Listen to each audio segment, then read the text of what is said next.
Trump's cabinet ranges from the criminally incompetent to the clinically insane. Kristi Noem's now taking breaks between playing Ice Barbie around the world to actually do her job, and she is failing spectacularly at it.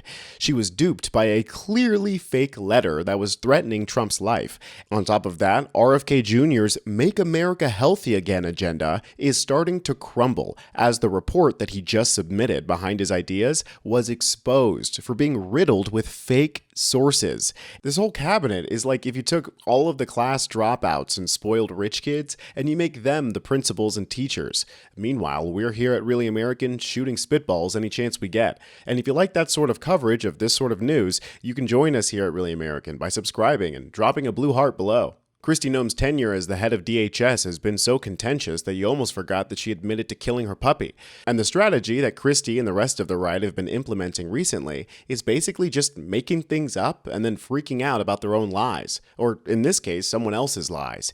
Kristi Ice Barbie Noem was just duped into arresting the wrong undocumented immigrant based on a letter that someone else wrote threatening Trump. An undocumented migrant arrested on suspicion of threatening to harm President Donald Trump may have been the victim of a setup, according to an explosive report. Department of Homeland Security Kristi Noem, dubbed Ice Barbie for her stylized anti-immigration photo shoots, has accused 54-year-old Mexican national Ramon Morales Reyes of writing a letter explicitly threatening to harm the president. Investigators now think Reyes did not write the letter and that it may have been penned instead by someone else attempting to frame him in connection to a separate robbery and assault case in which Reyes is the victim, unnamed law enforcement sources told CNN. And you can tell this was clearly fake by the way it's written. We are tired of this president messing with us Mexicans. We have done more for this country than you white people.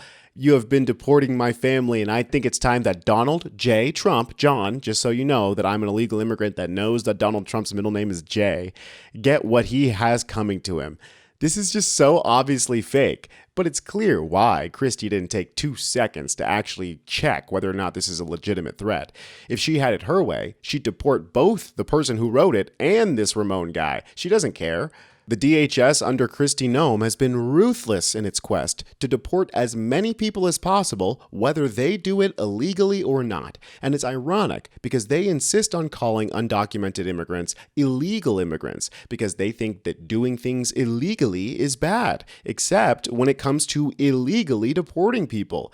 But I suppose hate has no heart or brain, just a mouth and a fist, and Kristi is using hers to hurt as many people as possible. That's why they have to cook the books in order to hit the widely high quotas that they promised their cult. Here's the headline from Notice. DHS is touting high deportation numbers but won't say how it's counting.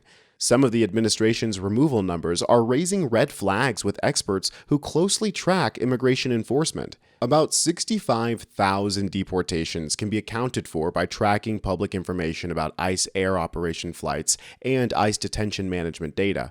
As for the rest, a White House official told Notice that total deportations by ICE as well as CPB and Coast Guard came out to around 140,000.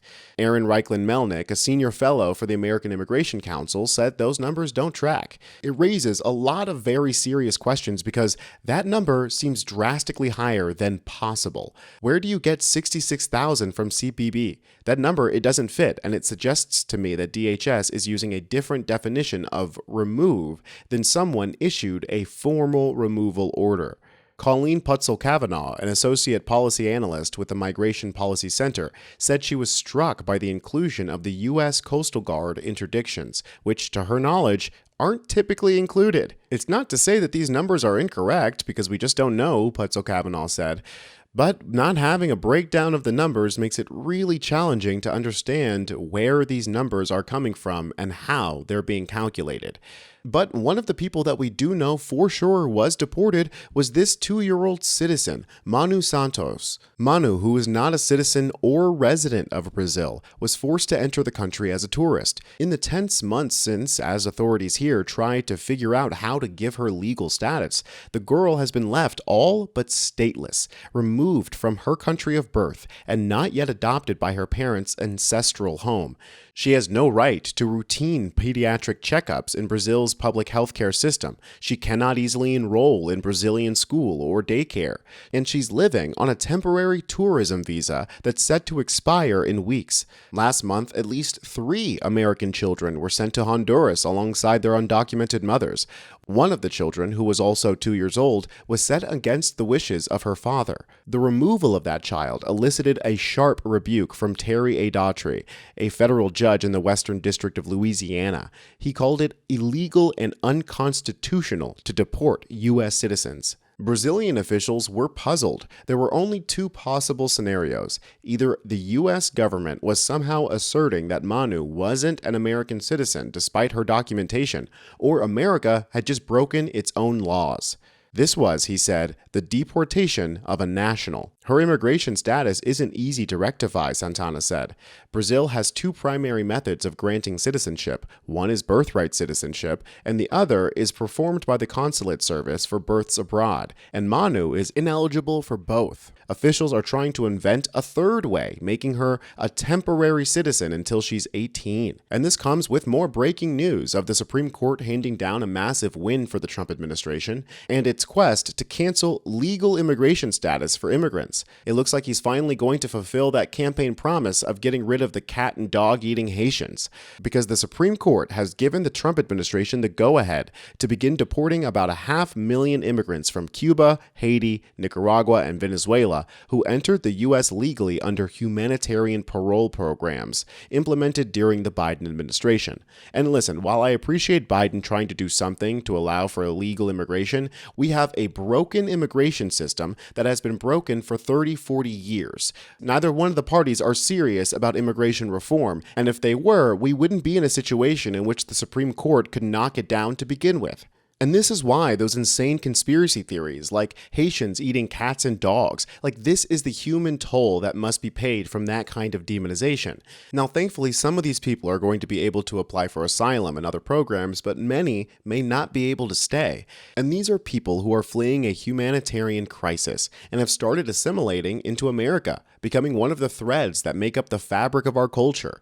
Instead, these people, who we call representatives, want us angry and sick so we don't notice that we're also poor. They point the finger at undocumented immigrants to make people angry, and here comes Robert F. K. Jr. to be Trump's very own Lysenko. There's no vaccine that is safe and effective. Okay, RFK, tell that to polio, dude. Tell that to smallpox, which literally does not exist anymore because that's how safe and effective vaccines are.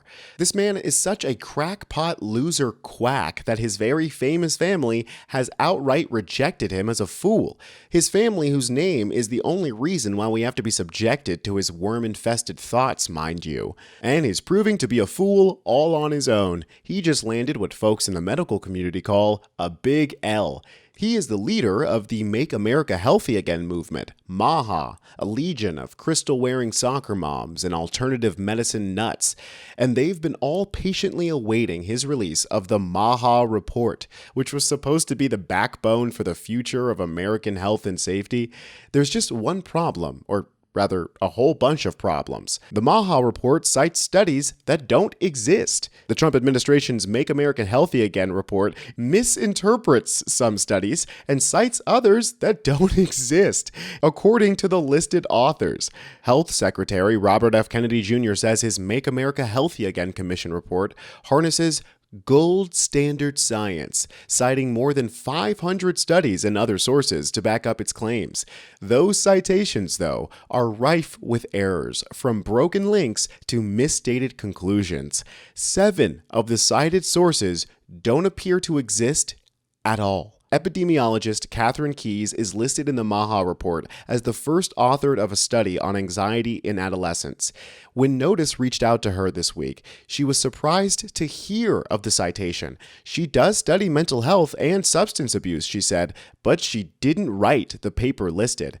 The paper cited is not a real paper that I nor my colleagues were involved with, Keyes told Notice via email. We've certainly done research on this topic, but did not publish a paper in JAMA Pediatrics on this topic with that co-author group, or that title. This, my friends, is called being caught in a massive fuck up. I don't know why they thought that people weren't going to check their sources on this, but if you claim that you have a report that proves that vaccines cause autism, that's going to be the most double-checked report of all time. And folks, I love that I get to tell you that it gets even worse, because it turns out that the reason why there's so many errors and false sources isn't because RFK Jr. took one too many drops of old methylene blue and started making stuff up and hallucinating. It's because AI was making stuff up and hallucinating. Here's the headline from Washington Post. The White House Maha report might have garbled science by using AI, experts say.